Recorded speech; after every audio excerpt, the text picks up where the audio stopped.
moment now, supposedly starting.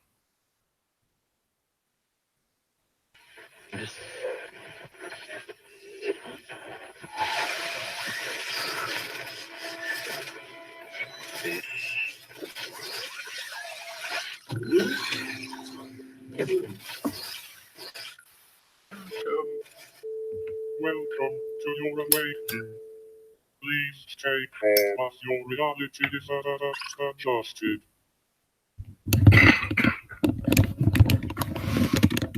Welcome back. Stop screen share now. Stop. It's not. Oh, well, whatever. Oh, there we go. Now we've got the camera back. All right, where's the chat room gone? There. Welcome back, folks. Back once again. Well met and greetings. Back once again on this Moon Day evening for another episode, broadcast, show, podcast, rant, whatever you want to call it.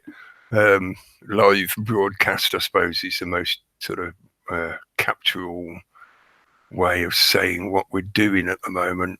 Yes, you may have guessed I am multitasking, clicking different windows and trying to get stuff up and open and whatever. I can see the YouTube stream is going, right, cool, so I don't need to look at that screen anymore. And I will send an invite to Jason in 1 second. I didn't want to send it to him while he was still actually broadcasting.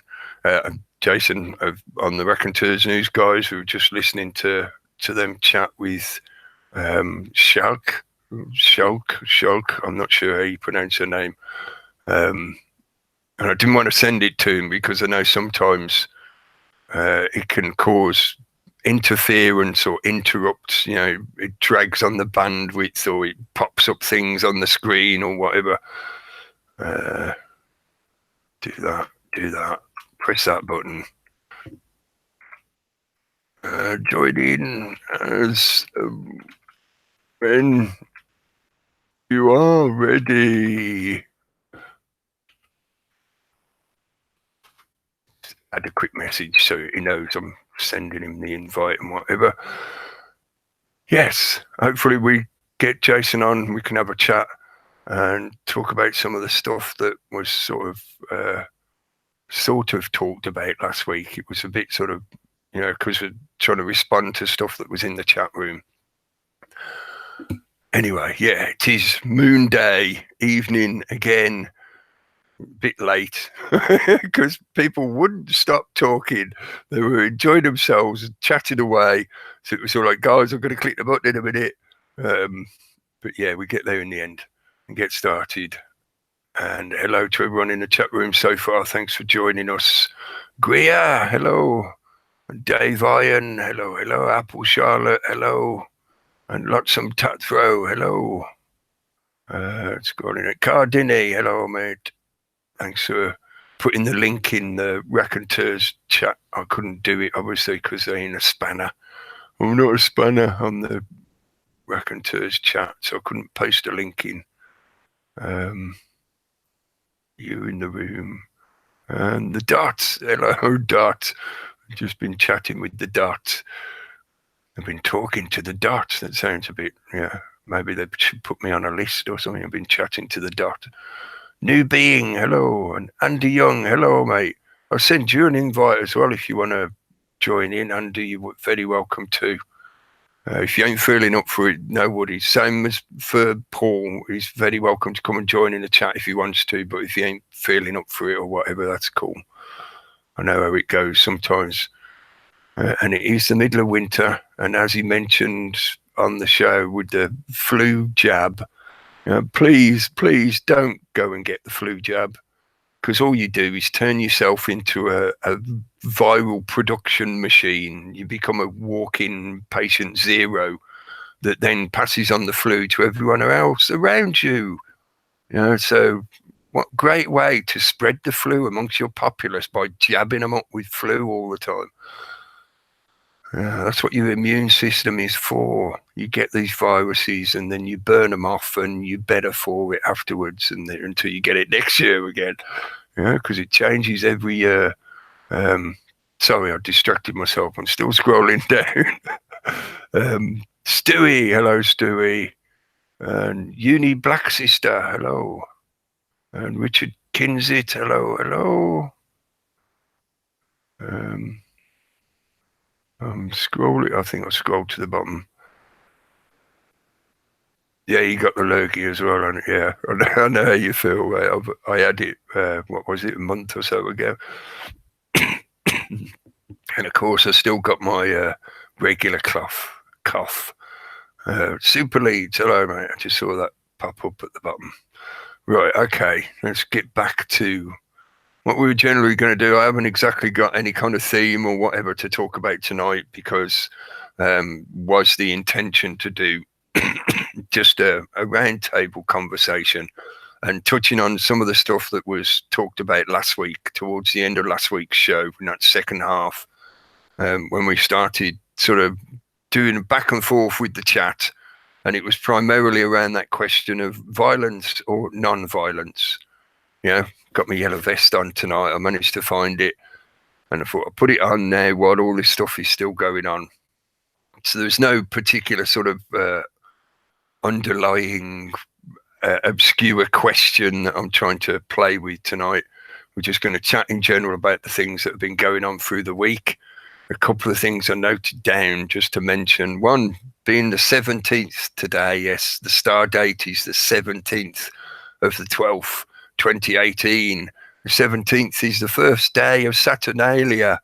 So, you know, if you're interested in all that debauchery, and debauchery including things such as drinking far too much, doing near enough whatever you want. We're in the core of its origination. You could literally do whatever you want. You could commit murder and not get done for it. But, you know, doing pretty much whatever you want, taking whatever you wanted, licentious behavior, you know, which just means sexualized behavior, lustful behavior. All that kind of stuff was all, you know, allowed during the period, the approximately week period from now until the 25th. No, well, it's a week's period, and I think it was meant to be balanced around the solstice, because the solstice, I think it's the 21st this year, isn't it, as far as I remember? To like the 3 days either side, approximately a week around the solstice time. That was what Saturnalia was about. The debauchery was the venting of the year's frustrations, supposedly. But it ends up becoming like The Purge. And yeah, those films, those storylines are quite appropriate to some of the stuff that's been building up in the public sphere for the last few years. So, you know, I thought it was worth mentioning that again. I know I mentioned it recently. And I'm not going to go into the whole Christmas thing. We've been over that so many times over the years. Christmas is not what, you know, it's portrayed as. Let's put it that way. There are many different versions of Christmas, and people will do their Christmas in a, you know, their own way, but it concentrates around that concept of getting your family or your loved ones together and giving gifts, which includes food and drink, you know, enjoying yourself, giving the gift of joy, you know, having that get together. And it connects again to the same basis as the Saturnalia, the solstice, the turning of the year.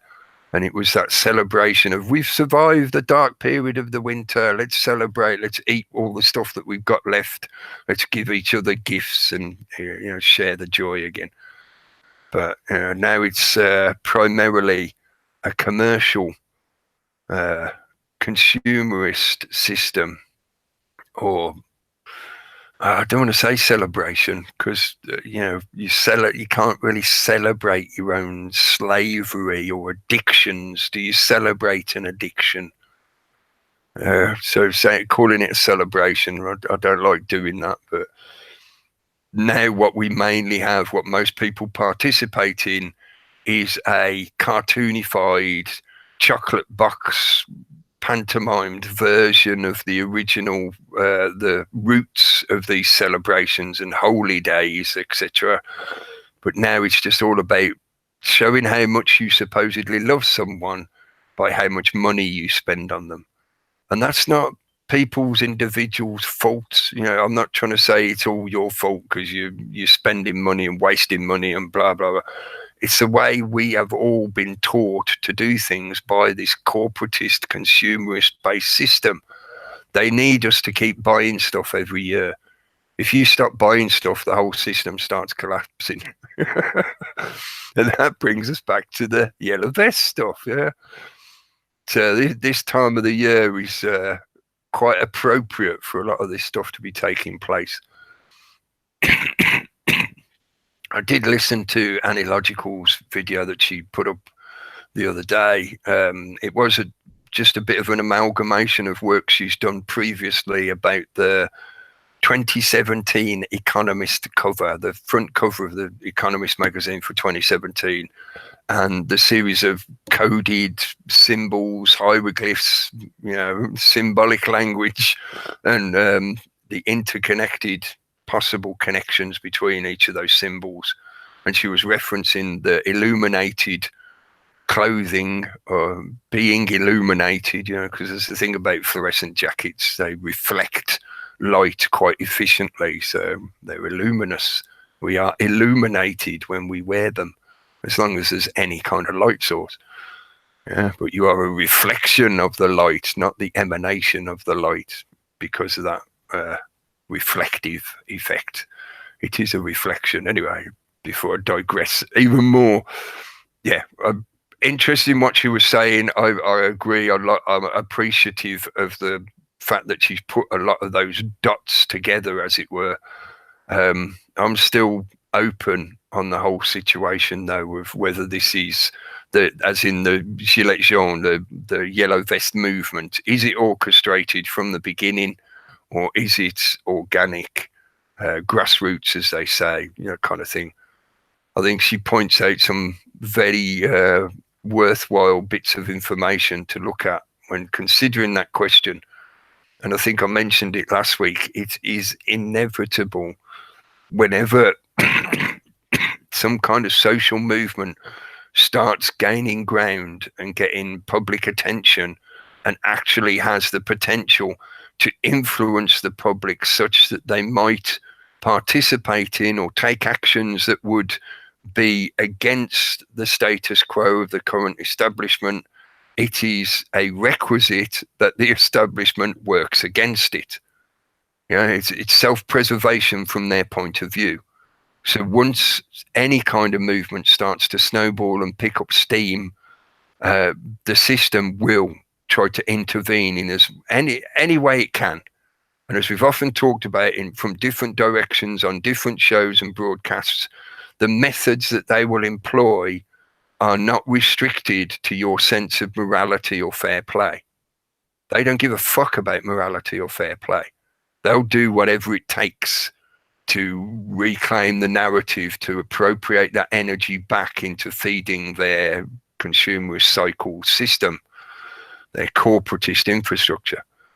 So arguing about whether it is originally totally organic or whether it was started by some particular NGO or interest group or whatever agency becomes a bit of a moot point once the whole thing has started to roll and the public attention is now carrying it. It is the public's energy, the grassroots energy, that is propelling that vehicle. So to me, I feel it's more relevant, it's more pragmatic to discuss what is actually taking place at the moment, as well as looking for the roots of it, so that you can comprehend it better, to see it for what it is. But arguing about whether it was a false start or a fake startup or whatever becomes a bit, it's just arguing for the sake of it almost. It's like, look at what is going on now, the situation as it's ongoing. And a kind of connected reference to that, one of the other things I put in my notes to mention is now, lo and behold, here in the UK, we're starting to get in the press anyway, they're letting us know about this. You know, it's so nice of them to let us know about these things that are going on in politics. You know, if we didn't, maybe we wouldn't comprehend what was being done to us, or what direction they were expecting us to run in. But now they're talking about a second referendum. They've dragged out the shark. The shark has been dragged back into the public eye here in the UK. The Tony B. Liar. I've ranted about this guy so much in the past, I don't want to waste breath going over it again and again. But they've dragged Tony Blair back into this argument to conveniently suggest that, I think maybe you should have another referendum. Yeah, and there is the script insert, the script methodology of getting the suggestion in front of the people and making it look like it's, we didn't suggest it. It was somebody else, nothing to do with the current sitting government. Oh no, it's just somebody else who happens to think it's a good idea. How convenient for the narrative to then keep rolling forward towards that push to I know some people keep talking about derailing Brexit and causing it to fail and whatever, but I know, again, this is stuff that I've been talking about now for the past couple of years. There was never any intention to give the public what they think is Brexit, or what they were given the idea of as Brexit. There was never any intention to go back to the good old days of being the independent UK without the EU superstate before the 70s and all those treaties and blah, blah, blah. It's not going to happen. They don't want to go backwards. They want to step forwards into the next paradigm, which is the one world system with a unified global state made of federalized feudal fiefdoms. And the UK is just part of that EU fiefdom. So you're not going to be allowed to go back on that. Not until that infrastructure that is working towards the New World Order starts to fall apart. Then maybe you can genuinely get what people have been, calling Brexit. People see it in slightly different ways, of course, because they're different political points of view. But just on that generality of separating ourselves from the EU superstate, from the rule of Brussels, it ain't going to happen. Not from the political game, not from any of the parties, even if they start a new one. They've been pushing Farage again over UKIP and all. It is just the theatre joke that it is. It's not the reality of what's going on in the day-to-day world here in the UK. That is, like I say, that's what the media is letting us know now, is there is going to be another referendum. Oh, lo and behold. And one other thing I wanted to mention, I didn't mention it last Wednesday, but the information I think had started to come out before then. I just hadn't mentioned it. But I wanted to come back and mention it now. It might seem completely separate to all this other stuff we're talking about. But over the years, I've looked more and more into the interconnectedness of these various agendas and how they're all one compartmentalized part of that global agenda to create a single global system. Some people call it the New World Order. I would argue it's not a new world order, it's just the same old order, just brought into a new paradigm where they now have the technology that enables them to govern the entire planet as a single entity. In other words, a single state. It can be run from a central point using various new technology that is being rolled out rapidly, such that they can control that entire global state. So therefore, the technocracy, the one world system, call it New World Order if you want, but it's the same people still sat at the top of the tree, at the top of the pyramid. So it's not exactly new, it's just a new set of clothing. It's gone through its phoenix effect and it's got new feathers, but it's the same bird. yeah, recently, I think it was beginning of last week, sometime, maybe a little bit before that, it was put back in the press that there had been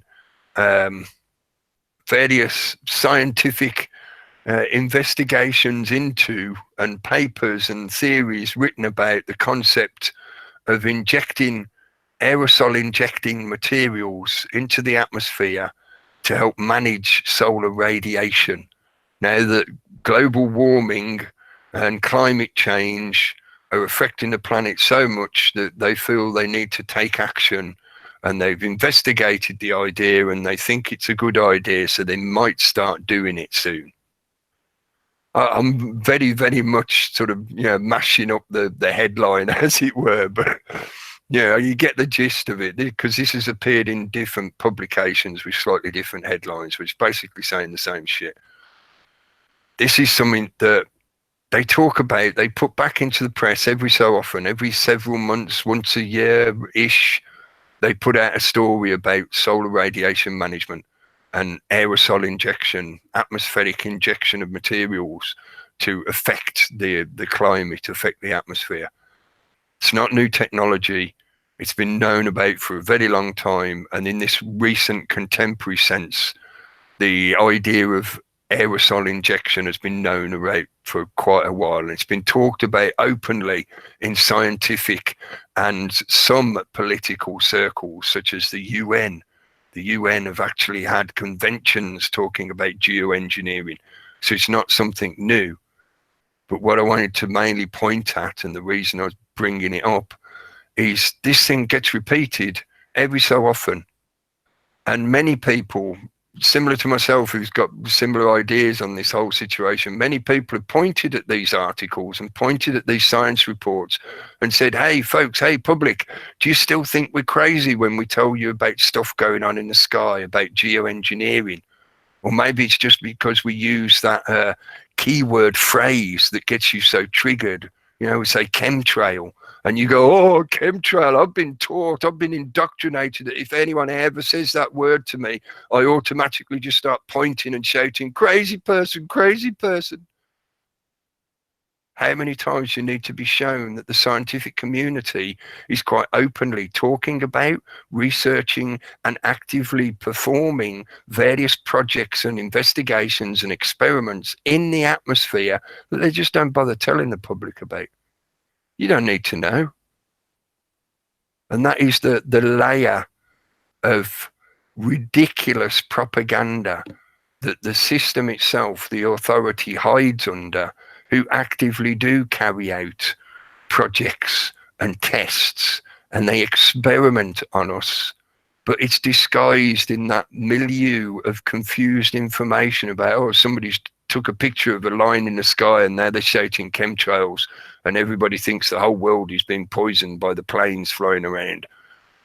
Simplification to enable them to ridicule any investigation into the technology and the reality that this stuff is actively being used in your sky right now and has been for many years.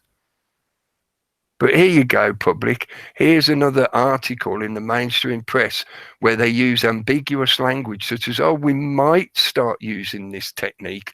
Maybe it could save us from climate change. You're scared of climate change, aren't you? Because they keep telling you to be scared of climate change. But the general populace, still doesn't seem to be able to go, oh, hang on a minute, I've heard this said so many times now. How many coincidences do you need before you start questioning whether there is a causation involved? And it is not a coincidence. It is part of some other agenda that is being deliberately rolled out or played out in the background behind you, in a similar way to the surveillance state being rolled out to enable the technocratic rulership to govern an entire planet. Because now you can't rely on paper and pencil, because the time it would take for messages to go from one side of the planet to the other means logistically you won't be able to keep control of that other site, because by the time your message has got there to your subordinates to carry out your orders to suppress the rebellion, too late. Rebellion's already over and done with, and they've taken their country back, etc. But now they've got the technology of instantaneous communication and the exchange of massive amounts of data. No problem ruling the entire world all at once. I can see what's going on the other side of the planet, no problem. I can send orders there straight away. If I wanted to, I can operate a drone from here on the other side of the planet to enforce our regime upon the people there. So they don't want you questioning what's going on up in the skies or in near space, or what they call space, etc., etc. So they pump out all this just crazy stuff, extreme stuff, that then enables them to ridicule it and debase and put up basically road signs and roadblocks that say, oh, don't go this way, danger this way, turn back, abandon hope, all ye who enter here. If that road was a line of questioning leading towards the thing they don't want you to get anywhere near. In the same way as many people have argued, used the argument that, well, what is it about the Holocaust that why can't you question it? If it's all so true and everybody should know about it, why are you not allowed to question? The only thing that dislikes questioning is a lie. So if they don't want you to question stuff going on in the sky, then why are you not allowed to question it? Is there something that they're lying about that they're trying to hide, and that's why they constantly pump out this propaganda that suggests you're just plain mad if you question anything about that? Or if it's anything to do with the climate change agenda, you're just plain evil because you're wishing death on all the people and the whole planet and everything on the planet because you don't obey dictates about climate change and recycling and whatever else it is.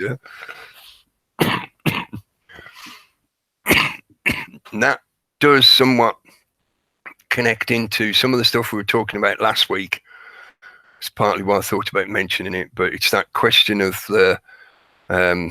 if your argument is not valid such that you resort to violence to enforce your will because the other person does not see the supposed logic of your argument, then it's more likely your argument is invalid in the first place. Another way of saying it is, if you resort to violence, your argument is invalid. If you can't show people the truth, the reality, the reasoning, the logic of why you come to a certain conclusion about a certain subject or environmental question or whatever, it could be anything. If you can't show somebody in such a way that they can look at the information you show to them and listen to the argument and go, oh, yeah, I see what you mean now, then your argument is invalid. If you have to resort to violence, if you say to people, you must obey the rule of law, and if you don't, we'll hit you on the head. It's like, well, your law obviously doesn't make a lot of sense then, right? Yeah, and there's various layers of that we could dig into, but it can potentially go off in lots of different directions. But hopefully you get the idea. Yeah, if you're not allowed to question it, then there must be something they're trying to hide, or there's something they're lying about or trying to cover up, and that's why you're not allowed to question it. And that can be applied to many things, not just the Holocaust, which is where it's classically usually thrown up as a thing. Why can't I question it? It's like, yeah, why can't you question it? You want to question it, right? You go ahead. And it doesn't matter if you're asking the same questions that other people have asked before. You'll find the same answers that other people have asked or found before, if there are answers to find. Something I wanted to address, I did notice in the chat, I'm sorry I've not been keeping up with what you're saying in the chat while I'm doing my monologue ranting thing. I'm not that fantastic at multitasking, but I did notice somebody asked something like opinion about 9/11, or what do I think about 9/11? I suppose because the numbers in the text, it probably just stood out to my eye a bit more as I was half paying attention to the chat rolling past. It's a massive question, a bit big and open, stuff that we talked about for many years. Basically, since the beginning of me doing stuff with this channel, it's been one of the topics that I regularly go back to, and I've often talked about in many different ways. But I certainly don't believe the official story, put it that way. I think it was more than likely what would normally be called an inside job. But when you say inside, I don't necessarily mean it's just the American administration. It's far beyond that. You can't classify it as belonging to just that one country. It is the hidden groupings, the secret societies, the cabal, the mafioso, black nobility. You give them loads of labels, but it's those movers and shakers that you do not ever see in the public eye. It is that hidden network in the background that is global. They are the ones that carried it out, caused it to happen. So saying inside job is not really accurate. And you can't say outside job, because people within the American administration would have had to have been in on it. They would have had to have been participating in it. So it is partly an inside job, but not just.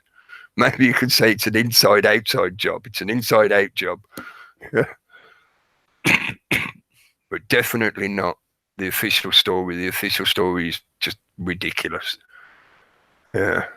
Steel does not melt at 14, 15, 1600 degrees. It doesn't even go soft at those temperatures. You have to get it up at about 2,500. But that's just one question. There are hundreds of problems with the official story. And I have, over the years, gone into it quite in depth many times from different angles. And at the moment, I come back to my preferred angle to talk about it is how it has affected the global consciousness. And individually as well, it's affected people on an individual level. But really, it was about affecting the global consciousness, which is why it was so, an event staged in such a way that it had mass media coverage to reach the whole world. And it was, I feel, an initiation point of the beginning of the crumbling of the current paradigm, ready to begin the next paradigm. And there's loads of threads you can put into that of what it was they were trying to achieve or start off or whatever. But yeah, don't believe the official story. It's a joke. But anyway, guys, that was all I wanted to mention at the beginning. It's Saturnalia starting, and we've had the usual kind of mainstream media silliness going on with the second referendum suggestion and whatever. And that's in the background to the Gilets Jaunes stuff that's been rippling out. It's not just in France anymore. I think, it started to pick up all over the place. And in that spread is the possibility of the interdiction of third parties such as NGOs, think tank groups, whatever. They could be deliberately trying to farm it out and appropriate it. But we saw the same thing with Occupy, didn't we, Cookie? Yeah, this is the thing, yeah. So this, organic or not, did the system know? Did they know? Yeah, I think they know. They know how to manage these things and give it the assumption maybe that it is a free-flowing thing. But at the end, like you say, are the NGOs involved? Are there other parties behind this as it spreads out? Which, like I say, just through that Occupy movement, which saw a huge rise of people's awareness about the banking system and remember the 1% and the 99% and and all that stuff back in, when was that, 2011? So yeah. There's these rises of it's coming round again. Like you say, there's these repeating patterns coming round again, these sorts of topics, this sort of stuff. It's interesting you mentioned the stratospheric aerosol injections, the SAIs as they're known.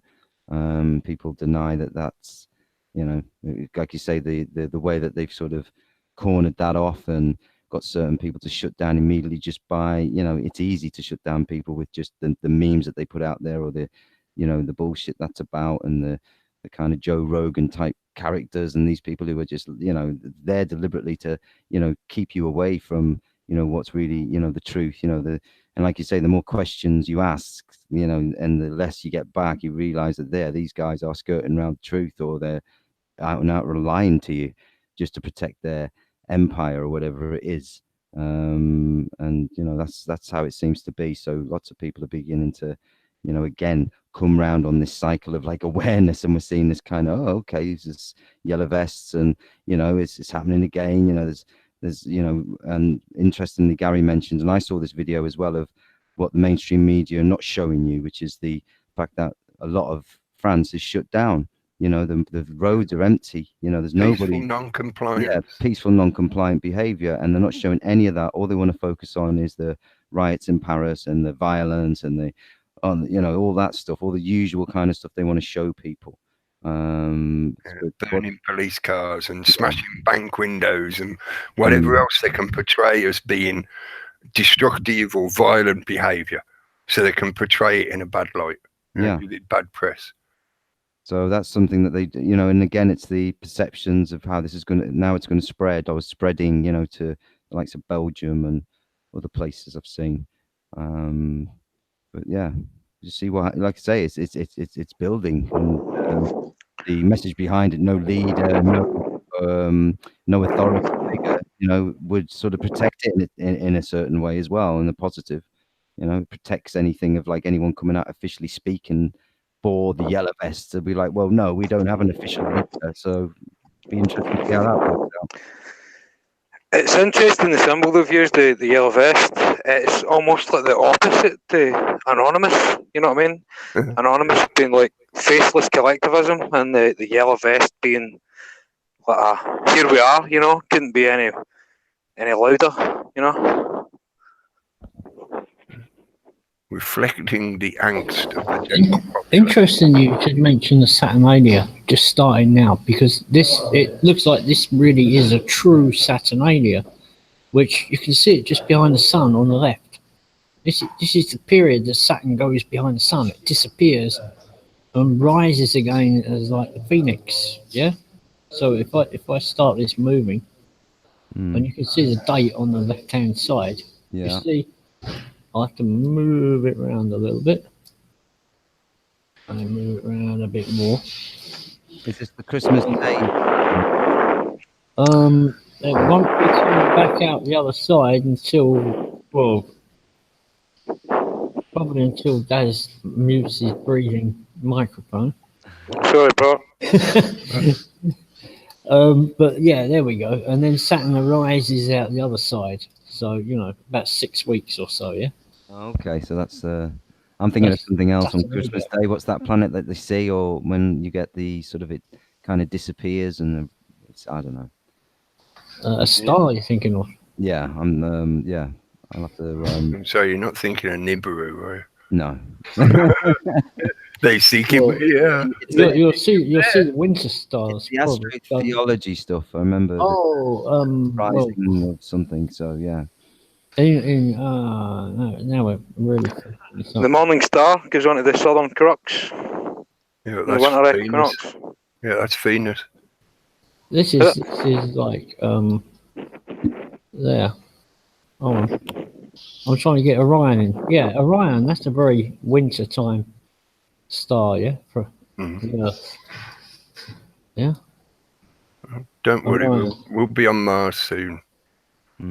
Which is like in the outer spiral arm of the galaxy we call the Milky Way. There it is. See, look, one of them disappears for some reason. Oh no, it's back again.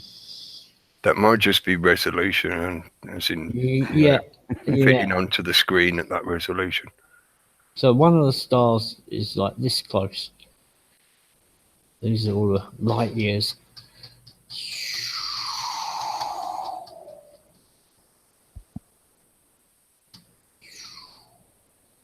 Well, if the yellow vest only lasts until the time period of the Saturnalia, maybe that would be more of an indication that it has been deliberately engineered, and done in such a way to be at this time period. The winter purge that you said, the purge. Yeah. Well, you got to remember as well with the people that have come into a movement like that to steer it. The first thing they try and do is convince you that they were right there from the first day and that they organised it. Even if they didn't, that will be their first message. We were here from the first, so we're going to control this. Even though they might have come in at a later time to try and steer it, but all this, it was a control lot from the beginning. I don't go along with that. It's too dangerous, to be honest with you. I think, for them to control something like that, too dangerous. I think, it was. They don't control things like that. They have a tight party from the beginning, with a leader like Tommy Robinson that can form a little cult around themselves that they can put into the news. But if you stand back, they never get more than 10,000 people at one of their marches, and that kind of thing. Plus I know this is a little bit of a stereotype, but I was going to say that the French are known for successfully protesting. They might use different tactics to what you normally call a protest, things like setting fire to lorries and stuff like that. But in a general sense, over the last few decades, they've been quite successful with their protesting when they choose to do it.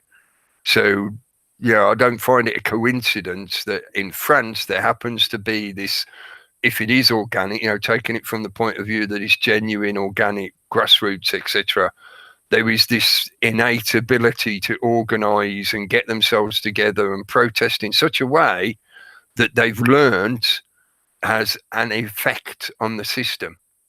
Because that's partly what I was ranting about last week. The idea of protesting, of going on a march and waving a placard and shouting some slogans and signing a petition and whatever, which is what it's now is in this country. If you bother to go on a protest, that's basically what you'll do. And then everybody goes home again. That's not going to change the fucking system. That's just letting your masters know that you're unhappy. Do you think they give a fuck? No. There was another video. Was it the same one? I think I saw the other day where a woman is saying, some people come along and they make violence, and there sort of has to be a little bit of violence, but not too much. So you got to burn a couple of cars, but stop there. But in France, you've got to remember as well. My namesake, Society of the Spectacle. Everybody has read that book. And Guy Debord laid it out clear. He said during all the time of the 70s, when there were strikes organised by the unions, the most successful ones were the wildcat strikes. Mm-hmm. They generally got what they asked for within days. Yeah, because it's a guerrilla tactic. Yeah. That's why they wanted to smash the unions, you see. That was part of that agenda. That's the other thing for me, and the question about the violence or non-violence in terms of getting the system or getting the ship of state to change direction. The similar methodologies or tactics or strategies that are normally used in combat can still be applied in a completely non-violent way. So you can use methods that are normally applicable in a conflict zone, in a combat zone, but you just don't include the violence part, and it can still be effective. A wildcat strike is the equivalent of guerrilla tactics. The system never knows where you're going to pop up and do your thing. By the time they react, once they spot you, you set up a wildcat strike, it goes on, it causes interruptions, etc. By the time they've noticed what you're doing, you've already done it and moved on to somewhere else. It's the same kind of tactic. It's just that question of, do you include the violent part or not? And in terms of affecting what this system is doing, I think you don't need to use the violence to make it change direction. Non-compliance or interrupting its flow, stopping it doing what it normally does, causes it to change direction. Just say hello. Is that if Jason? Are you there, Jason? Can you hear me? If it is you, hello. I'm here, mate. Yeah. Hello. Sorry, I just turned my mic off. That's all right. And welcome. We've just been chatting in general. I don't know if you caught any of it, talking about the yellow vests, and some of the, basically talking about the way they've took action in such a way that it has interrupted the system. And it's that interruption, throwing a spanner in the works kind of thing that has caused the system to react to it. And a lot of the media footage, we just sort of mentioned this in most of the mainstream media footage has been all about the rioting, the destruction, the angry crowds in the Champs-Elysees, stuff like that. But the reality of it, if you bother to look for yourself and go and find other footage, which there is online, various people uploading stuff, there's a lot more footage of people not doing anything violent. They're just not complying. They're creating roadblocks, blocking commercial centres. They're basically, like I say, just throwing a spanner in the works. And that's about as far as we've got in general, mate, just chatting in general. So I've caught little bits. I spent this, since I finished show, I just spent the time with my wife. And when she'd gone to bed, that's when I decided that that's when I thought I'd come on. That's cool. You see, you were talking about this last week, and I completely agree with you. If you can do something, and if you can achieve something without violence, then that's all the better. That's obviously what we all want. Nobody wants violence. But what my point is that if you take away one of the weapons that are at your disposal, now whether that be just the fear of violence, once you've just said, right, there's under no circumstances they're going to be we're not going to be violent in any way, shape or form, then for me, you've lost, because that's the first thing that they will do. They will go straight to being violent. Mm-hmm. Yeah, I understand what you mean. I agree with you in general on that, definitely. But for me, the difficulty is that is a nuanced comprehension that you've come to through however many years you've been interested in and looking at topics like that. Yeah, you've absorbed more information about that kind of thing than most of the general populace gets shown. Let me just say this, I base that on the general interactions I've had with people over the years and the examples of things of how language is manipulated and how it's used in such a way to tie people into groupings and group mentalities that then are used against them. Yeah, the classic one for me is the word anarchy. You say anarchy to most of the general populace, and what they think of is violent riots and protests and gangs coming to get us, gangs ruling the streets, all that kind of stuff. And that's not what anarchy means at all. But that's the general concept of it. In the same way, when you say to somebody revolution, the very concept instantly conjures up things like the guillotine, the people being hung from lampposts. That was what I ended up getting at last week. Right? I think that's why there was that kind of like misinterpretation, because my point was that it gets to that stage, and that slippery slope can be quite rapid once it begins, if it begins with that kind of footing of the only way we can do anything is to kill them. If you go at the thing with that intention, then you're going to end up in the worst kind of war situation you can imagine, because that's what you're initiating. Yeah. But I do agree with you that at some point, there has to be a line drawn, because if you are a total pacifist, and this is my own point of view, I'm not trying to push this onto anybody else.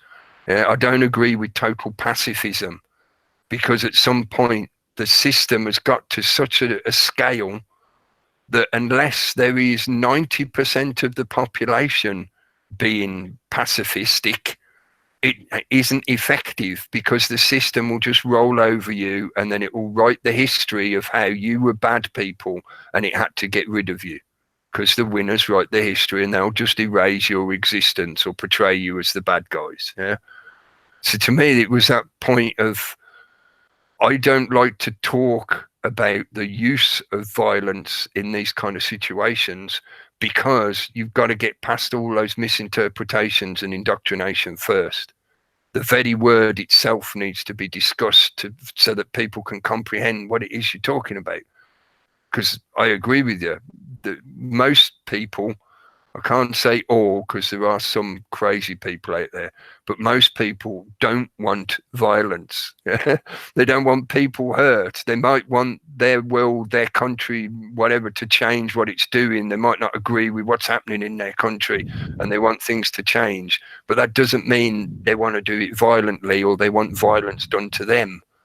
And that's the thing to me. There's too much at the moment that is being deliberately pushed into the public mind, that everything is going to be some kind of conflict resolution to deal with these things. There's going to be some kind of combat. That's the sticky ground that needs to be talked about. Sorry, I've rambled enough. Gary, go on. So what you was going to say? He's probably got bored and got out for a No, fact. I was just asking. Can everybody see that? Yeah, because it's nicely subtitled. Yes. And you had the girl just a little while ago and saying, you know, we have to be a bit violent, but you know, you got to hold on. Yeah, you got to show them to make them understand, but then you got to stop. Yeah. Well, yeah, I mean, you can go like to the extreme, like where you just become so passive, you do nothing, and people are throwing shit at you. You do not. No, you have to stand up for yourself and be a spiritual warrior, or whatever you want to call it. You know, you have to defend yourself. So if you are being attacked, you have to be cleverer than them.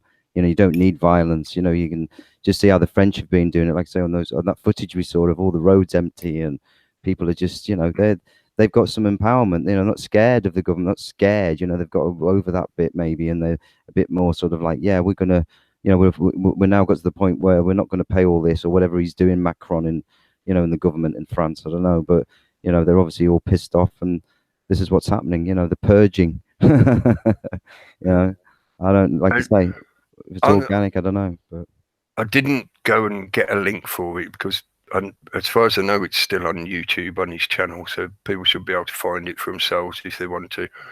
But on that question of the use of violence and protecting yourself, and protecting your loved ones and whatever, a really good discussion or talk on that kind of question, I'd reference a guy called Larkin Rose.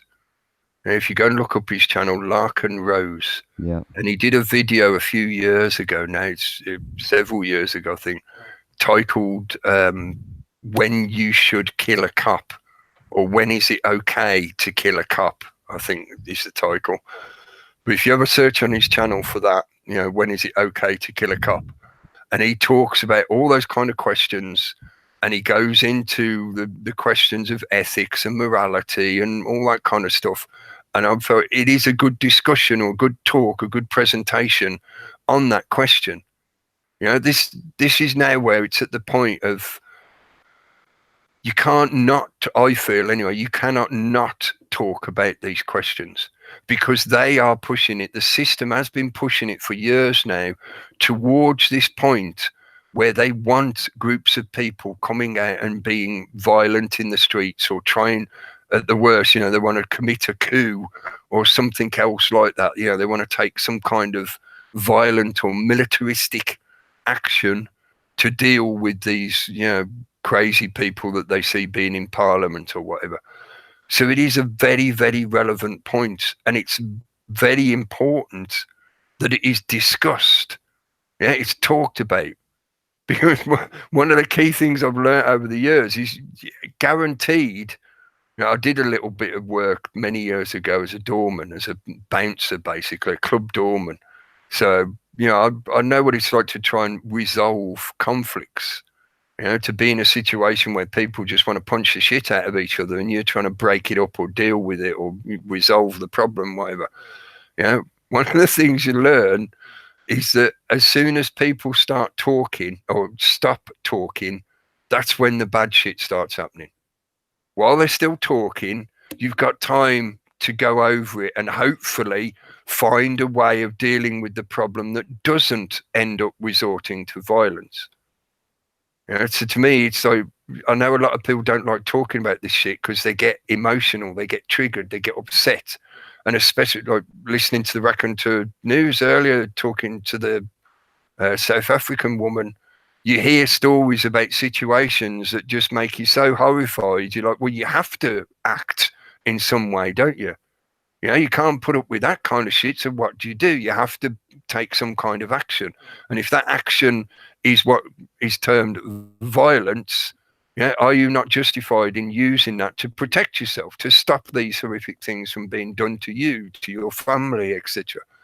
You know, those kind of questions. The general populace is discouraged from talking about this stuff for themselves.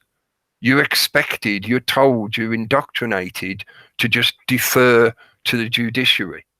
But when it comes down to it, the way the system is deliberately pushing for this kind of chaotic environment and piling the kindling on to that potential of some kind of reaction from the public, talking about this kind of stuff, you can't rely on what the TV shit is saying to you anymore. You can't rely on those so-called talking heads or politicians or experts or whatever who come on the screen and tell you some bullshit about what's going on. Hopefully, more and more people have started to awaken to that reality that you cannot trust what the media is pumping at you, even if it's institutions such as the BBC that you've been indoctrinated through your life to accept as some kind of authority figure. These institutions are just outlets for the corporatist structure. So if they're telling you that you shouldn't talk about this, you should only listen to the experts and let them decide. Mm-hmm. No, when this shit starts rolling up to your door, which is what I feel is what's been going on in France, yeah, the pressure has got to people so much, it's banging on their door that they've had enough now. They're coming out to find out what all the noise is, yeah, to try and sort it out. So eventually this kind of shit is going to meet you at some point. Might not meet you personally individually, but it might affect somebody you know, you're related to, whatever. You're going to see this kind of stuff happening. And then there won't be any fucking experts in a white coat standing next to you going, oh, should you really do that? Have you thought about the economy and all that kind of bullshit?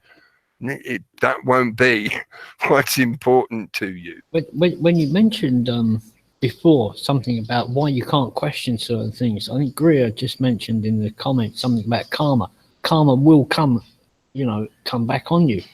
Mm. But a part of that karma, there are two types of karma. There's the karma that is a part of the law of the universe, but that can be speeded up if people know who the perpetrator was and what they did. And that's one of the reasons certain things can't be looked into. Because the minute you uncover Rockefeller's family, the whole family, as the criminals they are, that karma gets a little bit of a speed up. As long as people don't know the crimes they did, they can keep shrugging them off, and they're going to shrug off the karma that's going to come back to them. Defer it. Yeah. But once the people know, and once you point the finger, everybody goes, oh, it was that bastard. Karma sort of like says, well, okay, right, okay, let's get moving. In a similar way, I feel it's similar, or it connects in what I'm saying about getting people to talk about this stuff for themselves and think about it for themselves. Because part of what the system has been really pushing for over the last few decades is to create a populace that is symbiotically tied into the system of the state itself. That you cannot exist separately without the state being there to provide for you in one way or another, whether that's just giving you a citizenship badge, that kind of stuff, just being part of the society that you live in. It's a parasitic system that has now got to the stage where they're trying to indoctrinate their host to accept that the host cannot exist without the parasite. I know that's a bit metaphorical, whatever, but to me that is in effect what they're doing. As part of that, there is this externalization of all thought process. You don't need to think for yourself. The device in your hand will just give you an answer. The talking thing on your shelf, whatever it's called, whatever particular brand you happen to have purchased, the talking device will give you the answer. You don't need to think for yourself. That empowers that system, that parasitic system, because in that situation, when the shit really hits the fan, and this is why I often like to talk about things that some people consider to be like prepping and stuff like that, it's survivalism. I think everybody should learn basic skills such as how to start a fire, how to look for water, how to clean water. The system doesn't want anybody to be able to do stuff like that for themselves. In the same way, when something unusual is happening in your local town, such as there's a whole bunch of people blockading the town centre so that you're not supposed to be able to get to the supermarket to buy food for the week, what do you do about it? Oh, you don't know. You've got no idea. You better go and ask the device. And the device will tell you to stay in your home. The government will come along and look after you soon enough. I'm being a little bit deliberately, how to describe it. I'm stretching it to kind of an extreme example, but that is the direction they are leading it. In the same manner of they don't want people to think for themselves of, well, actually, is it a good idea that we go and attack, we violently attack these institutions to try and bring them down or to try and bring justice to them in some way? No, you just defer to some outside external authority. If that authority figure happens to be some Pied Piper that's been put there deliberately for you to follow, lo and behold, what ends up happening? Because people don't want to or can't think for themselves, because in many cases, for a lot of people, they struggle with some of these ideas simply because they never had the education to cope with that kind of idea, to be able to manipulate it, to take it apart and look at it from different angles and question it. They haven't had that critical thinking kind of education. So they just defer to the external authority like they were taught when they were younger. That creates a self-fulfilling spiral prophecy of at some point there's going to be shit kicking off in your town. What are you going to do about it when it starts kicking off? Are you going to go and join in with it? Are you going to be doing something else, etc., etc., etc.? But the point is most people are discouraged from ever going anywhere near those kind of questions or topics or ideas. I know I'm rambling a lot. Hopefully it made some kind of sense to someone. Making sense, yeah, definitely. I'm just trying to point out what I feel is the problem and why it's worth talking about these kind of questions. And it does mean you have to be prepared to be offended and be upset, because people say things that you really don't like or whatever, but if you're not talking, it's going to be getting worse from that point on. Yeah. And they just want you to use the official social media like Twitter and, controlled Facebook and all this. I don't know. Yeah, they seem to be just the official things, and they just watching what you say or whatever. We see it with YouTube as well, with the censorship and stuff. That's grown and grown over the years, and but we'll I think still keep going. I think in a way that's helped, Peter, because instead of people overcomplicating things like the yellow vests, is, well, let's just cut everything away and let's just march. You only need one word to share across the networks, don't you? March. Well, yeah? I'll say it again. I mean, we said it the last few weeks. It's like you do your own thing, and you sort of almost build it around the poison, and the inner just dies off, doesn't it? Because what's created around it just kills the inner. Because you're just not complying with them, because you've got to know yourself. You've lost the fear. That's step number one. It's like losing the fear thing, because that just goes hand in hand with that getting into alignment and stuff like that with yourself and all the rest of it and all the good stuff. And that you do lose that fear. It goes. It's just that then they want to take you off into la fluffy land, into new age and whatever, but it's people just need to understand that they attack us at every angle, to keep us, like you say, Cookie, from knowing this or getting on the right paths and getting together, like you say, and doing actionable things that are non-violent but create a lot of good stuff for us, which is what we want. We don't want to be controlled by these crazy, greedy fuckers all the time, and pedos and the rest of it. We've been educated into a cul-de-sac.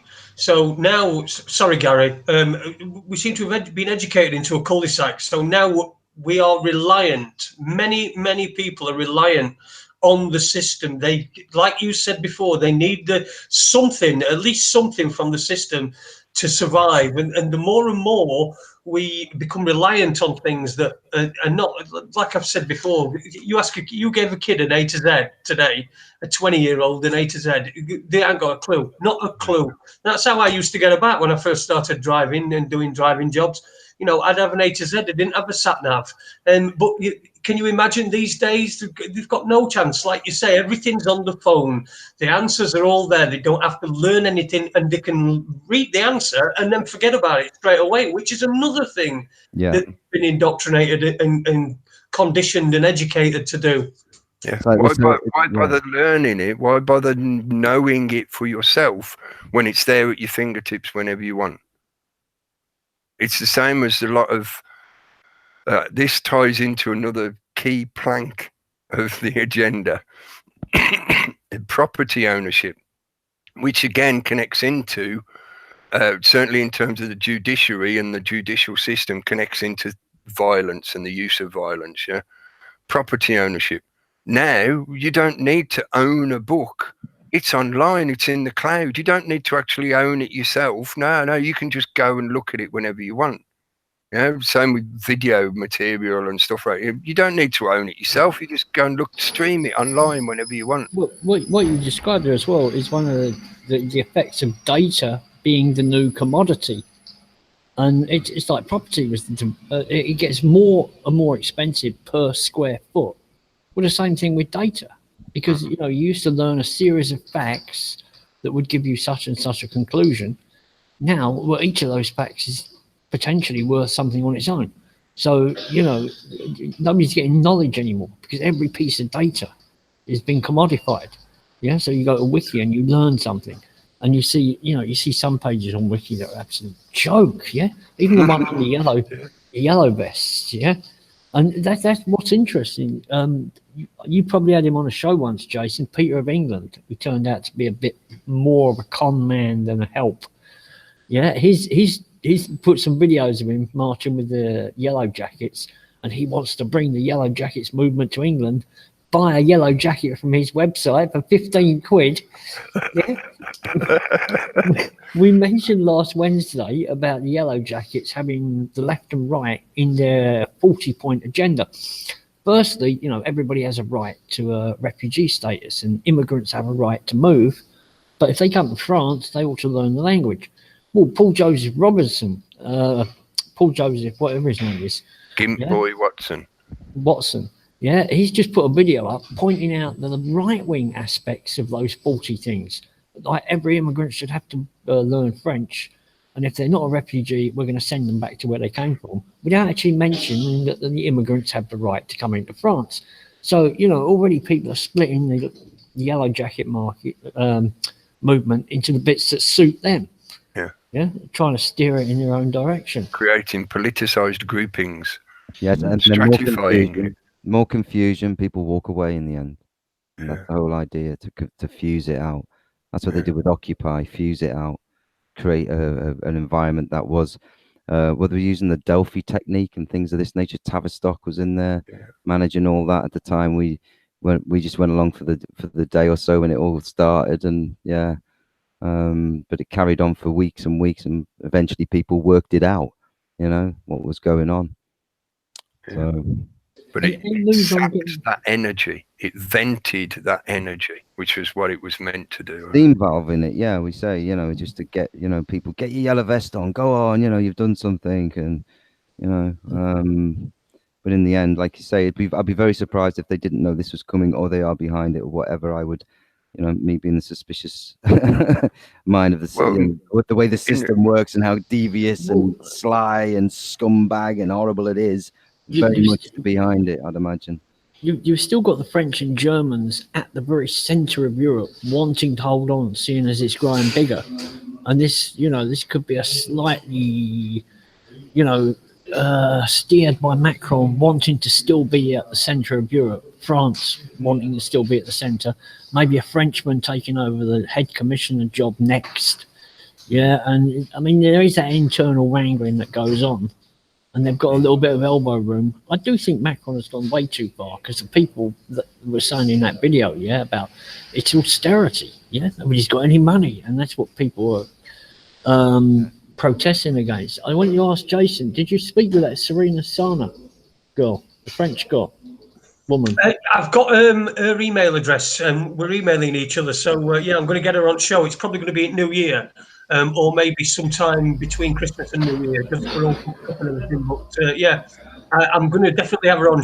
She wants to come on. So that'll be good. That'll be good. Yeah. She lives in Paris, so she'll know a lot of the news that we're just not getting on the ground. Yeah.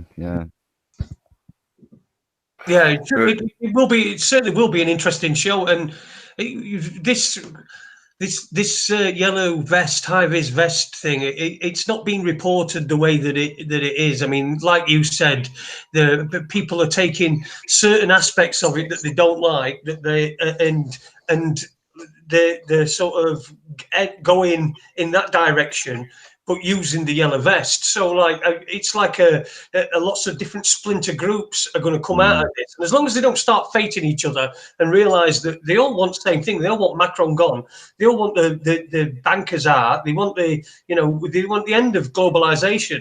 And so as long as everybody's there's nobody working to counter that, then maybe I'm just a little bit wary of being cynical about things. When they're in their infancy, and the way that the French are going on, and I know it's happening in all over France. It's not just Paris, and there's reports of things going on in Brussels and in Greece as well. I know students are upset in Greece, and I think in Egypt they've banned the sale of ivory vests. So somebody's getting us something somewhere, and all that. I just don't want people to just dismiss something out of hand, like many people do, and let's watch and see what goes on. And if you want to go to one, by all means, I'll be going to one on my scooter if there's one in Sheffield, and I'll be wearing my high vis. Have you got any advice for people who go to something like that? I was just thinking about it from the point of view of if somebody's never been to that kind of protest or meet-up, or I don't want to call it protest really, because it's more than just a protest, isn't it? Yeah. Do you have any advice, any of you, that you would say to people doing something like that? Well, I've never been to. I've been to protests. I've been to certain places, certain protests, but I've been there in my capacity as I want to cover it and get a video of what's going off and document it. So I've not really. I don't know if anybody else has ever been to any of these big demonstrations. Unfortunately, I'm no longer able to jump on somewhere and go to London and jump. You can't even get in my car, so I'm not in that position. But if there's something in Sheffield, then I'd certainly go out. Anybody else been to any of these rallies? Not these ones. No, I've been to other stuff in the past. Was it the big Catalan ones? We went to the Occupy movement and the march in London. The march against austerity and other stuff prior to that over the years. But I was just thinking from the point of view, if this does keep spreading, which I think it will, because there was a protest on London Bridge. I don't know if it was today or yesterday. I saw a video clip of it this afternoon. It's even if it is just little groups of people, and even if it is some kind of organisation or NGO or whatever, I think it is going to spread and it's going to pop up all over the place. Sorry, go on, Gary. The Belgians played right into the hands of the globalists today by. I mean, they've just signed the immigration thing in Morocco, which is a total balls up. But, you've got to be a PhD professor to talk out against that, yeah? Because normally that's just the right wingers. And that's what the Belgians did today. They were having a march against immigration. And you can understand it, but God almighty, damn well how it's going to go down on the mainstream. It's a gift to them, isn't it? They can start labelling half the yellow movement as racists. But, I mean, it's a very difficult now. Is that labelling working still? They've always done that, haven't they, the media? They've labelled people. I'm just wondering, because it don't seem to be sticking. You know, does it still work? Does that sort of defamation, does it still work? Or are people at a point where they just think, well, look, these told me that they were weapons of mass destruction in Iraq. These people told me that we voted to leave the EU. You know, it's just complete and utter lies. And I'm just wondering, I think there's more and more people becoming aware that you know, even if they just got a mistrust of the media, that's a good start. It's a very, very good start, because then they'll start seeking things out for themselves. Yeah, I'd say definitely it's not sticking in the way it used to or the way they want it to. It still seems to be effective against certain groups, certain demographics that adhere to a certain group mentality. So you could say like the politically correct. They still love that label, but it's not really sticking in the sense of, I think now as the pressure is increasing, more and more people are getting to the point where they don't give a fuck what you call them. You know, you can give them any label you want, but they're feeling the pressure so much that they're still going to say and do what they're doing. Yeah? The odd thing is with Belgium, it was like the previous march, they went right up to the gates of the European Parliament in Brussels. And then 1 week later, you got this little controlled right-wing group marching against. So I'm thinking that is more of a controlled group, the right wing against immigrants. And if enough people are woken up, there'll be 10 times the number next week, not marching against immigrants, but marching against austerity. Yeah, saying, no, those people last week, they're not us. They're not what we think. We know it's not the immigrants' fault. We know the problem is, you know, with austerity, basically, in the banks. And hopefully there are enough people that know that now, and we'll act upon it. Otherwise, these little groups controlled by MI5 and that make the news and steer the whole narrative. Yeah, that's what I was just thinking about. I think, I feel it's true. You know, I've talked about this a lot over recent years. It's been one of my main sticks. I still put it in the keywords for the show and whatever. More and more people are awakening to the reality that they use things such as race and whatever difference they can pick out is used to divide and conquer, divide and rule. So the system will continuously pump out one definition after another for what they say is making you different to the other people that are the bad people. You know, the system, the ruler requires there to be an enemy. I've said it in a different way before. I said, if you don't have an enemy, they'll make one for you. Yeah. That's one of the key things. That's one of the core of what this system does. It creates an enemy for you, so that then it can convince you that it can take care of you and protect you from said enemy.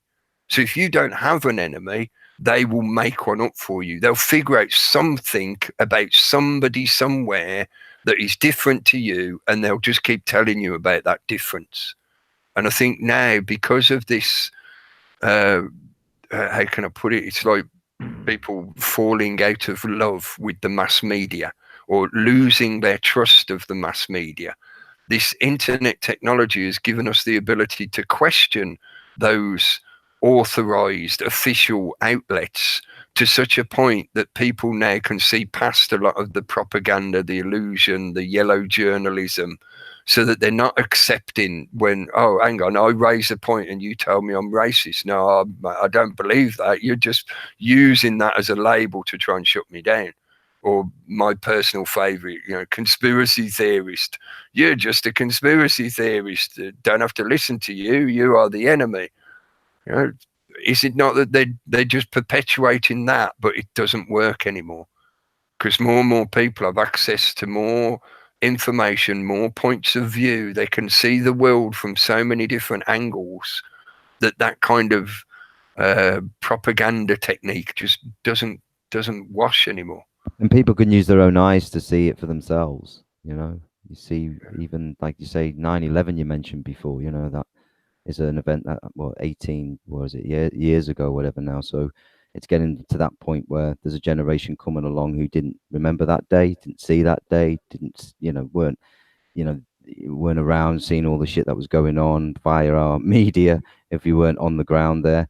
but it was like I say, time elapses, and then they can sort of the official narrative of that through education will be the official story coming out of was it whatever body that was that produced the official report of 9/11, the one that 9/11 Commission report. yeah, that one. And Toilet paper. they spent less. Was it? They spent more money on the Kennedy assassination than they did on that report. Apparently, the amount of money spent. They spent more money.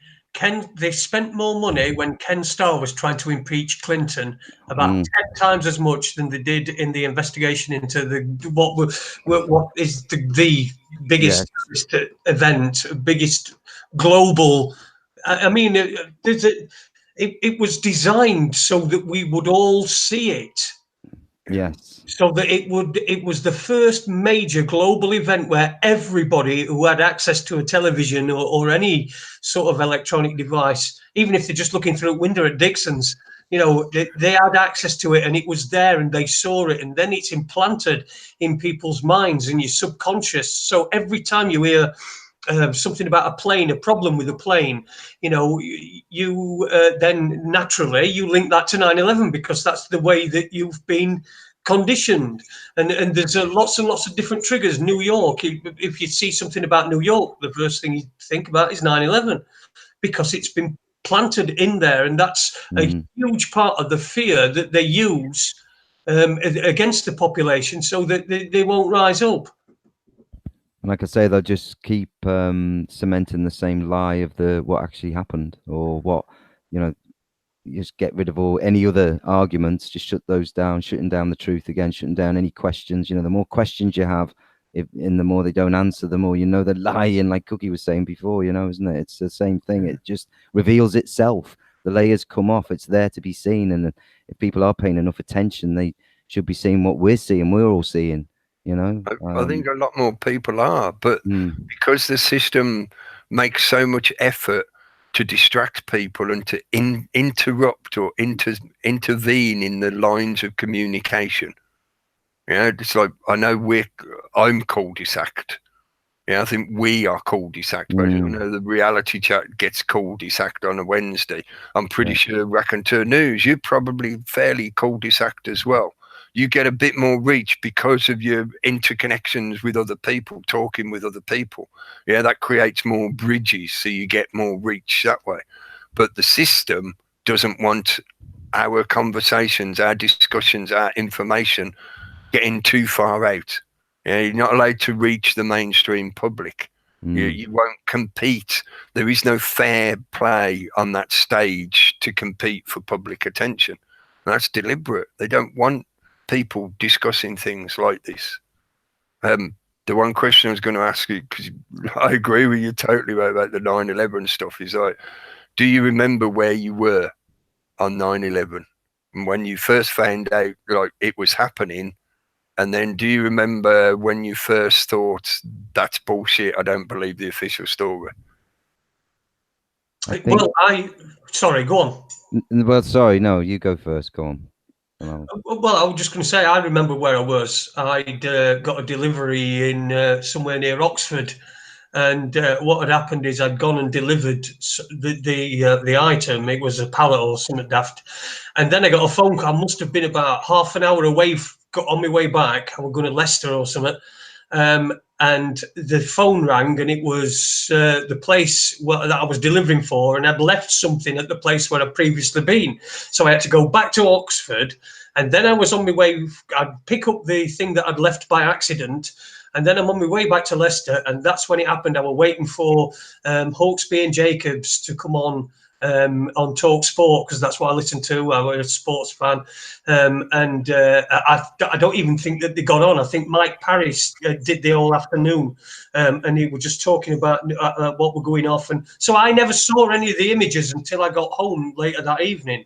Yeah, I was the same. I was in work, and I was on a shift then, and it was on about 2 o'clock, because they're a few hours behind, aren't they, in New York? And it wasn't until I got home till about 10 o'clock I actually saw images that had been pumped out, obviously, since it happened, so, and then I was I think it just looked like something out of a movie to me, like I thought I was watching Die Hard or something, and I thought, is this for real? I thought, and I thought, well, it is, because they're planes, they've got to be real. But I think the things that started to fall into place was just they were releasing information about, say, the passports being found. And then I think I laughed out loud and thought, you know what? There's something. This is just stinks. All this shit. They're fucking dodgy as fuck. And there was other stuff. Then I mentioned. Wasn't until a few years later I managed to watch things like Loose Change, and things of this nature, because I kind of put it out of my mind for a few years and got on with other things. Saw that event, remembered it very clearly and what was said, and how I knew it would change the world. I knew it would change the world. I knew it would be a more tougher world to live in, a more security conscious world, which is not a nice world to live in. You don't, but that's exactly what they did on that day. They wanted to change the world in that way. They wanted to push this, this gradualism or whatever it is, more, to gradually lock us down and, create the airport situations that we have now with all the scanners and, this, I said as a laugh years ago, the only way to travel will be to travel naked, naked airlines. Yeah, naked airlines, because that was the only safest way to go, with no luggage, your luggage is sent on in another plane, just for absolute security. It gets, this is what they're doing. I think this is how they condition people, and 9/11 is a good example of it. And if you see those movies and the amount of debate that's gone on over that subject, like I say, in and of itself, it's a whole week's worth of debate, or people argue forever and a day still now about it. And were there planes, no planes, was it energy weapons, was it this, was it that, was it whatever it was. But there's the fact I always look at now is what's been happening in those 18 years. And we've seen a lot of changes and a lot of stuff that they've built, like we talked about what Cookie was saying before about Skynet being built. They've built the whole structure around us, and they give us all the smartphones as our digital ID card, and we haven't even realized it. It's like it's got everything on it that we hold precious, photographs or emails, and our access to our internet life, which seemed to be all they wanted to be on now. Before you carry on, let me just ask Jason, finish what you were going to say. When did it sort of twig for you that it was something wrong? Well, it was. I had the Beckham incident happen to me in 2004, and it really opened my eyes up to the media. And I think one night I came home because it was the Beckham incident in 2004 that meant that I went back to DJing. I'd given it up on Millennium Eve. That was my last gig, and I'd not done it, but I needed money for legal fees and legal bills and stuff like that. So I started DJing again. And what I'd do is I'd come in at 4 in the morning, still my head's buzzing because I've been DJing in a club all night. And I'd sit and I'd look at things and on the internet back when the internet were innocent. I think I'd call it. It was innocent at that time. And I just put 9/11 in. And a torrent thing came up and it said something about 1,000 or 4,000 photographs of 9/11, and I thought, that might be interesting to look at. And then underneath I saw a thing called 9/11 in plain sight. Mm-hmm. And I thought, I'll download that. So I downloaded that, and I must have watched it every single night when I came home from work for weeks, because I was just so taken aback by what had gone on. And then I met the Loose Change guys, and I did a very limited amount of work on Loose Change to the second edition. And then I got involved with a guy, I don't know if you remember, a guy called Killtown, but he was one of the first to go through the no planes thing, and it just sort of escalated and spiraled from there. And you've only got to look really once, and one documentary, and you can see that it's bullshit. Yeah. How did you feel then on 7/7? Because that would have been like 2005. If you'd started sort of that journey in 2004 and rapidly sort of tumbling down the rabbit hole, and then 7/7 happens. Yeah, again, it was because it was so close to home. It was in my own country. you generally tend to sort of feel that, look, 9/11, that might have been an inside job, but this is definitely going to, we wouldn't do this. You know, there's that. We wouldn't do this. But eventually, you know, it all unravels. And then I remember the partner I was with at the time, and I'd shown her some of the 9/11 stuff. And she, bless her, she's not the brightest of people. And really, you know, she watched them, agreed with what they'd said, but then just went straight back to, you know, a normal, oh, I've got to get my hair done, my nails done, that sort of thing. Yeah. And I remember her saying to me, well, 9/11 might have been done by an inside job, but not 7/7 won't have been. And that is the one thing that spurred me. And I thought, you know, that's probably something in that. And then I saw all the 7/7 stuff, and David Shaler did a video, didn't he, called Mind the Gap. I don't know if you remember. I met David. In fact, I was sent to meet him by Killtown, a guy over in America who were doing the no plane stuff. But he sent me to Leeds to go and meet David Shaler. But that's another story. But I saw all these different videos, obviously. Ripple effect and all that sort of stuff. So yeah, when 7/7 happened, it was difficult for me to accept that perhaps we've done it, like, because I knew all about 9/11 and I was convinced, but I just had that still probably attached to that sense of, well, this is our people, we wouldn't do this, you know. Yeah. And so odd that, because when I saw 7/7, rather than going on the details, I'd kind of watch a lot of this stuff without taking it in, and then I'll notice one fact. And some guy said, "Oh, this official picture of the train that had been blown up, the bomb must have been underneath the floor." Do you remember that? And as soon as I saw that, I thought, that's it. That's proof. I'll take that fucking picture into a court and say that bomb was not in the carriage; it was underneath the carriage, my lord. And I will stand by it. You know, when you see that one piece of evidence, and the falling buildings, of course, with the evidence of 9/11. To me, all argument stops after that. Yeah, go look at that building falling down. Go look at that picture of the train where the bomb must have been underneath the carriage, and you know the argument's over. You know, now we've got to put them on the stand and say, well, how did you do it, Mr. MI5? Because we know you fucking did. It's interesting as well. The day before they announced the 2012 Olympics getting awarded to London, if you remember. And then the day after, we had 7/7. And interestingly, the thing that stood out for me on that day was the fact that I think it was Sky News reported it, where they had the guy there saying, "Oh, it was just wasn't that remarkable, or wasn't that, we were on hand because they were running a drill for the exact same scenario that occurred on the day."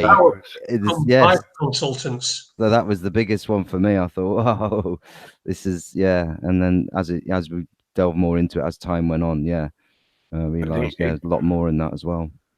The key point, or one of the key points, maybe I should say, to caveat it a little bit, one of the key points that we're sort of revolving around is back to that question of trust. You see, and when it was something, that's why I asked about 7/7. It's like when it was something that's in effect in your own backyard, even though I know you're not living in London or whatever, but it's your own nation state, your own country, your own countrymen, would have been involved in this. And that's when you really feel it in your gut. And it's like, hang on a minute, this is like the harsh reality that whoever these people are up in positions of power, we're told it's the politicians and parliament and all that bullshit, but it's way beyond that. Whoever these people are up there that control the way our country operates, they obviously, provably don't give a shit about us, because they'll do things like this to us to make us go a certain direction. And it's that key point of trust in that the system is caring for you. Until you start to see those things for yourself and those connections start to form for you, you can't break the indoctrination. Eric Blair, his real name, but George Orwell in 1984 put it in the point of view of they can't rebel until they break their own indoctrination, and they can't break their own indoctrination until they rebel. The point I'm trying to get at here is help people see those provable repetitions of a methodology that you can't attribute to coincidence. You know, you deliberately being willfully ignorant if you say these things are coincidence, but it's that crossing that borderline of that denial barrier that is indoctrinated into us. Yeah, when you're a kid, your parents care for you, hopefully, you know, if you've got the usual kind of family life, and they are your authority figures, your external authority figures. And when you supposedly become an adult within your society, you know, different ages, depending on where you live, but when you become an adult, supposedly you're looking after yourself, but you're stuck within this environment where the state sees itself as being your parents, and they supposedly, good night, Gary. Yeah, Sorry. see you, Gary. Yeah. He's gone. Right. Yeah, they supposedly care for you. But the reality of it is, when you start seeing that kind of thread, like I'm trying to describe, you know, when you realize that it's not just coincidence, there is implementation of these things. There are agencies and agents and people, whoever, who are involved in causing these things to happen or allowing them to happen deliberately. That then makes you question, well, obviously they don't really care about us. And Yeah. then you start to see what I feel is the reality of it, is that it is a mechanism, and its own primary concern is its own self-preservation. In the same way as each of us, whether we admit it or not, our deep down primary concern is self-preservation. The system is exactly the same, but it's a system that is non-organic. It's mechanistic. It's a body of rules and regulations and habits and power plays and politicking and all that kind of shit. But this thing doesn't care about you. If you need to die so that it can create a propaganda event to persuade the rest of the public to do something particular, then you die. Yeah, as long as there's still enough people left to fuel its very existence, the rest are extraneous, dead wood. Getting past that trust point, to me, was the main thing. Trying to help people see that it doesn't mean the entire world's evil and everybody's out to get you and all that kind of, again, they like to pantomime things so that they can ridicule them.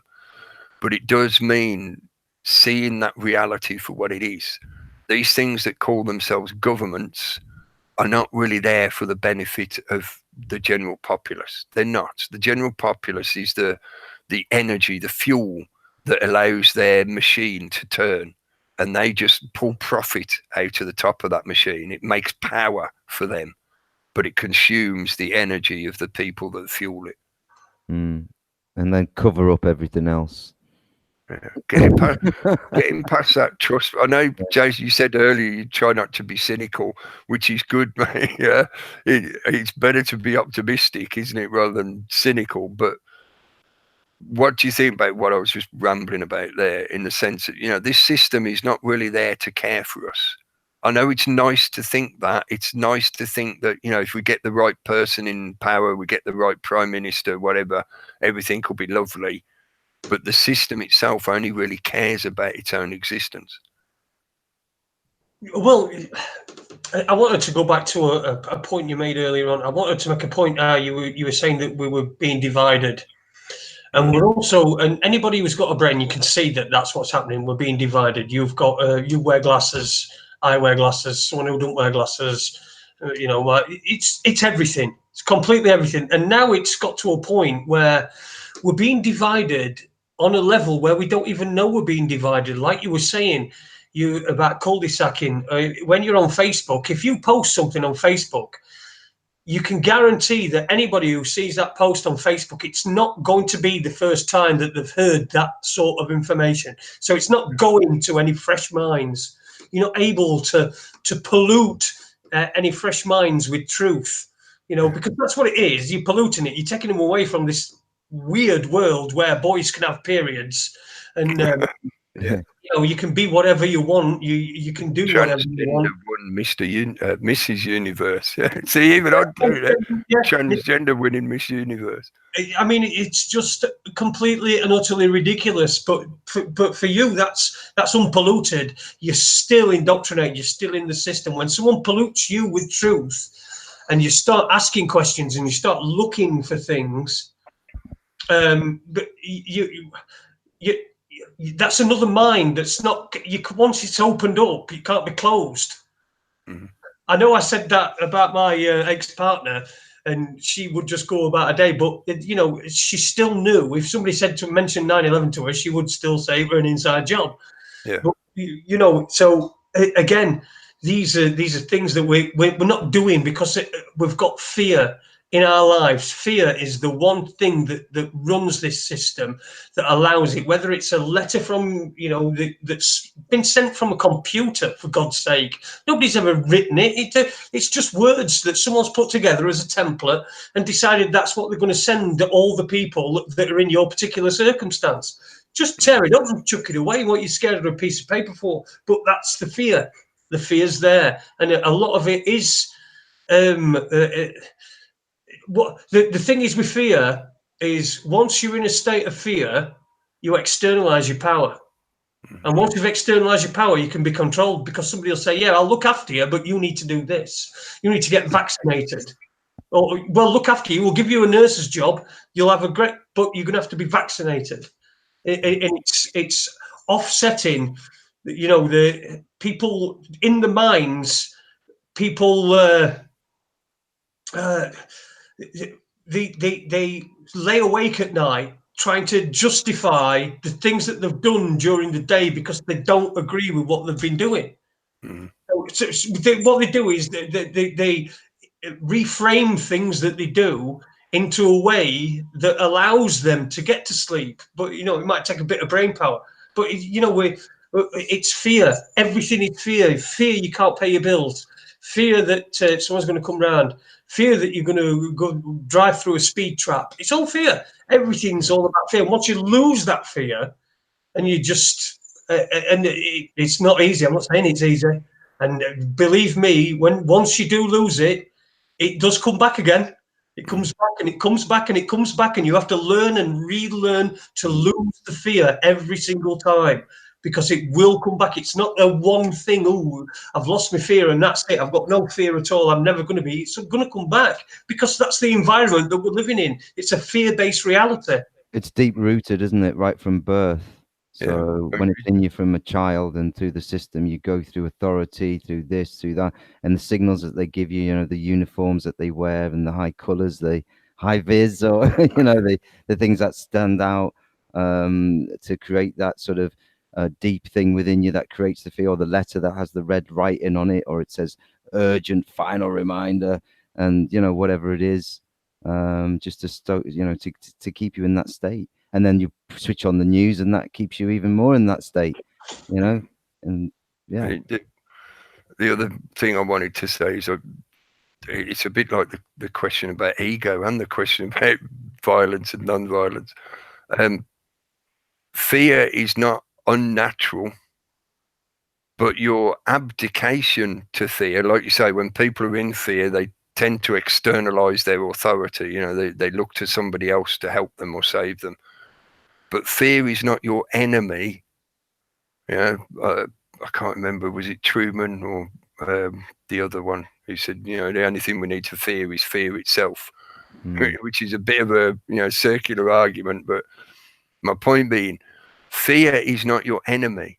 Fear is a natural reaction of self-preservation. We call it fear, but it's that emotion where your senses are telling you that something's wrong, that it could be potentially dangerous to you. You might suffer harm or worse. Yeah. To fear itself is not the bad guy. It's the manipulation of your fear and the constant pushing of fear as a tool of manipulation. So, like, I can't remember the quote exactly, but like Bruce said there once, and other people have said it. Courage is not the absence of fear. Yeah, there's a lot of argumentation. There's a lot of memes pushed about, no fear, never have any fear of this shit or whatever. That, to me, that's another trap of a kind of narcissistic, nihilistic mentality that they want people to be in. Of they just think, oh, fuck it doesn't matter. Fuck it, I'm just enjoying myself. Yeah, I'm just going to live my life and enjoy myself, and I'm not going to worry or be afraid of all that shit. Fear can be very useful to you. Fear is a lifesaver. The difference is recognizing what is a genuine fear. A genuine fear as in, if I jump off this tall building, I'm probably going to be hurt in the process. Yeah. Genuine fear of something that you can see a potential danger in. But a fear of most of the fear that gets pushed by the propaganda, the media, is unjustified fear. Highly unlikely that you're ever going to suffer the problems that they claim or are presenting to you. Yeah, but they're using your innate natural fear, they're encouraging it to come forward, and then they're inflating it until it becomes terrifying to you. And then you externalize and you just do whatever they're telling you to. Yeah. The reason I wanted to say that, because to me, it's like the situation of what is in effect the Kalergi plan. The injection of mass amount of immigration into different countries. And then at the same time, in each of those countries, they push out propaganda media talking about how these people are coming to get you. They're coming to get you. You can't trust any of them. They're all evil. They're all terrible. They're all terrorists. And they're going to do you in. Yeah, they're coming to steal your women and take your jobs and all that kind of shit. Yeah? Fear of being attacked or being like invaded or taken over. So then the people who succumb to that fear and believe it and accept it turn to the authorities. Oh, save us, authorities. Why aren't you saving us? Yeah, it's not the reality. It's a false evidence appearing real situation. But they're using your natural fear, which is a life-saving part of your being, and they're messing with it deliberately to fuck with you. Yeah. I agree with the losing the fear, as in lose the fear of their authority structure. That doesn't mean go out and commit criminal acts, and just give them the finger because you're not afraid of them. And I know you know what I mean, Jason. I'm not suggesting. No, I didn't mean you were. Like you say, fear it can be a good thing, and it can be a lifesaver, like you said. But it's knowing what to fear and what not to fear. And being able to recognise that and being able to distinguish between the two, I think that's a big part of it. But I'm not there saying people should be going fuck it and just walking. I didn't think you were because they've got no fear about getting caught. No, it goes back to similar to the yellow vest thing again. People have got to the point where they feel they are so in danger. It might be a slow kill kind of process, but they still feel that their life, their well-being, their lifestyles are in danger. So they react against that. And the fear that's being pushed out there is, oh, don't get involved. It's all violence. It's all trying to start a revolution. It's going to be terrible. You shouldn't do that. You shouldn't go that direction. Again, putting up those psychological signposts to try and use people's fear to make them go back the way of the authority or the status quo. Whereas having a little courage and standing your ground and going, hang on a minute, you're projecting all this fear at me, but let me just question the things that you're showing me. Let me use a bit of critical thinking and try and discern, is this actually a genuine fear, or is this just false evidence appearing real? Are you showing me pictures of demons and the reality is it's just a bunch of people wearing yellow vests? To me, that it's obviously it's sort of like stating the bloody obvious. Obviously, stating the obvious, but it is that divide and conquer technique, and I feel it's like the trust question. It's a key part of people being. It doesn't mean like we were saying. It doesn't mean you have to go out and do something deliberately. I've said similar when people bring up the question of confronting policemen and stuff like that, policemen and women, be politically correct, police people. But in the reality of it, you know, what are you trying to do? Are you trying to martyr yourself in front of a camera just so that you can generate clickbait video content and shit like that? Or are you genuinely trying to help not only yourself, but the entire society around you, the world you live in, the whole of the creation? And that doesn't mean you necessarily have to create a conflict with that other person. Can you resolve it in some manner where it doesn't end up as a conflict and you get to go about your day? Thank you very much, mate. You know, the authorities they like to try and inject themselves into what you're doing. Again, like a parasite, it needs to do that so it can gather the energy from the host. But if you don't engage with it, you know, like I've seen a few pictures of the yellow vest protesters and there's policemen standing in the background just, you know, not getting involved. And the protesters, the yellow vests are all doing their thing. And the police aren't trying to get involved because they know if they do, the public are likely to turn around and go, get out of it, mate. Go on, go. And that's what I mean about not engaging. That trust-based idea, this entire system is supposed to be your servant, not the other way around. Yeah, you don't exist to enable their lifestyles. It's the other way around, yeah. And at the same time, they're losing the fear. Once you can see that the majority, if not all of what they are doing and project out as propaganda is just to manipulate you to make you agree or do what they want or pay whatever, you know, fees and licenses and whatever, you just don't engage with them. Lose the fear of the you know, the authority is going to come and bash you. But at the same time, please, you know, don't be naive. Try and be pragmatic. If you don't need to have a face-to-face argument with the policeman, don't do it. Just because you want to prove you're right or something, you don't need to. To me, this is something as well. It connects to talking about technology. In that externalization process of them forcing this technology into people with the phones and gadgets and whatever, you know, providing that externalized authority for them direct, there is an element where the education level becomes separated from the general populace and is compartmentalized into the infrastructure of the system itself. So it serves the purpose totally of the system. If you want ideas to stay alive, to keep moving, to get passed on to the next generations, etc., then you need to keep talking about it. If you think about it in a way as like oral traditions, yeah, in tribal cultures or in the world before the internet and mass media, information and ideas like this was spread by word of mouth or by a printed pamphlet when we had the printing press. Yeah, I've referenced this before. Things like Thomas Paine's Good Sense. Yeah, it was just a simple pamphlet, but it made a major societal change ripple out through the people of that time. In the same way, if we are concerned or if we're interested in this kind of stuff, then talking about it helps keep that moving. Yeah, don't rely on just the technology. Don't trust it, and don't be afraid of it. But you know, if by you talking, that's that oral tradition carrying on. Maybe I rambled too far out into the bushes with that one, but listen, you've got no one, Webby.